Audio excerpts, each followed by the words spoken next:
Hello everyone, তোমরা সবাই কেমন আছো? আশা করি ভালো আছো। আমি খুব ভালো আছি। তো আজ হচ্ছে 26শে মে। তো আমি সকালে ঘুম থেকে উঠে গেলাম। তো আজকে হচ্ছে আমার দিদির ছেলের বার্থডে। তার জন্য আমি ঘুম থেকে উঠে ফ্রেশ হয়ে নিয়েছিলাম প্রথমে। তারপর আমি এখানে ম্যাঙ্গো জুস বানিয়ে তার মধ্যে বরফ দিয়ে এক টুকরো, তারপর এটা আমি খেয়ে নিলাম। তারপর বসিয়ে দিলাম চাটা হয়ে যাওয়ার পর এখানে আমি সবাইকে চা দিয়ে নিজেও খেয়ে নিলাম। তারপর এখানে আমি ব্যালকনিতে এসে দাঁড়িয়ে দাঁড়িয়ে টাইম পাস করলাম অল্প টাইম। দেখো বন্ধুরা, ভিউটা খুবই সুন্দর। তারপর এখানে আমি এখন করে নিলাম ব্রেকফাস্ট। তারপর স্নান করে এসে এখানে আমি ঘরটা নোংরা হচ্ছিলো, তার জন্য আমি ফ্রেশ করে নিলাম। তারপর এখানে এখন আমি ভাত বেড়ে নিলাম সবার জন্য। তো এখানে আমিও আমার জন্য নিয়ে নিয়েছিলাম।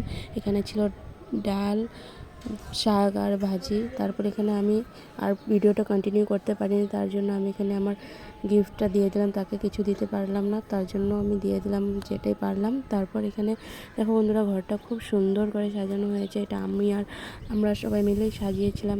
তো বার্থডেটা একটু ছোটো মোটো করেই করলাম। তারপর এখানে আমি দেখো আশীর্বাদ কেক কাটিং হচ্ছে, সেইখানে সবাই মিলে কেক কাটিং করছে। দেখো খুব এনজয় হয়েছিল। তারপর এখানে সবাইকে কেক খাওয়ানো হচ্ছে, ডান্স করলো। তারপর খাওয়াতে ছিল অনেক কিছু, তো ওটা দেখাতে পারলাম না। এখানে গিফট আনবক্সিং হচ্ছিল। তারপর এখানে আমি ফ্রেশ হয়ে